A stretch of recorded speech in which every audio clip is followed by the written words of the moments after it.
on the freeze in federal funding, who advised the president on the legality of telling government agencies that they don't have to spend money that was already appropriated by Congress? Well, as the OMB memo states, this is certainly within the confines of the law. So White House counsel's office believes that this is within the president's power to do it, and therefore he's doing it. Okay, so they disagree with lawmakers who say that they don't have the power to freeze this funding. Again, I would point you to the language in the memo that clearly states this is within the law. And all that happened on Friday night. The administration fired several inspectors general without giving Congress the 30-day legally required notification that they were being fired. I think only 2 were left at DHS and the DOJ. And then yesterday we saw several prosecutors, I believe 12, fired from the Justice Department who worked on the investigations into the president. As you know, they are career prosecutors, therefore they are afforded civil service protections. How is the administration deciding which laws to follow and which ones to ignore? So it is the belief of this White House and the White House counsel's office that the president was within his executive authority to do that. He is the executive of the executive branch, and therefore he has the power to fire anyone within the executive branch that he wishes to. There's also a case that went before the Supreme Court in 2020, Scala Law LLC versus the Customs,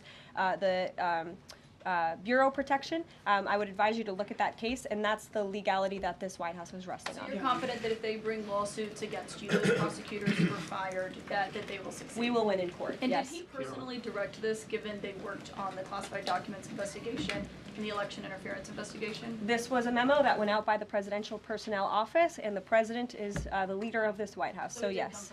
President support corresponding spending cuts, as some Republicans have called for in Congress, and will the new Treasury Secretary be leading those negotiations with the Hill, as Mnuchin did during the first administration? The president is committed to both tax cuts and spending cuts, and he has a great team negotiating on his behalf, but there's no better negotiator than Donald Trump, and I'm sure he'll be involved in this reconciliation process as it moves forward.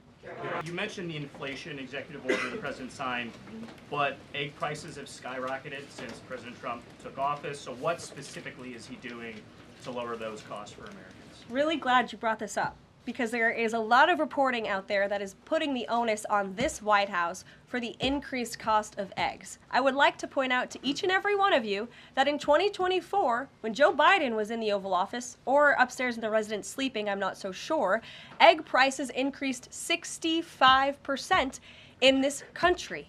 We also have seen the cost of everything, not just eggs. Bacon, groceries, gasoline have increased because of the inflationary policies of the last administration. As far as the egg shortage, what's also contributing to that is that the Biden administration and the Department of Agriculture directed the mass killing of more than 100 million chickens, which has led to a lack of chicken supply in this country, therefore a lack of egg supply, which is leading to the shortage. So I will leave you with this point.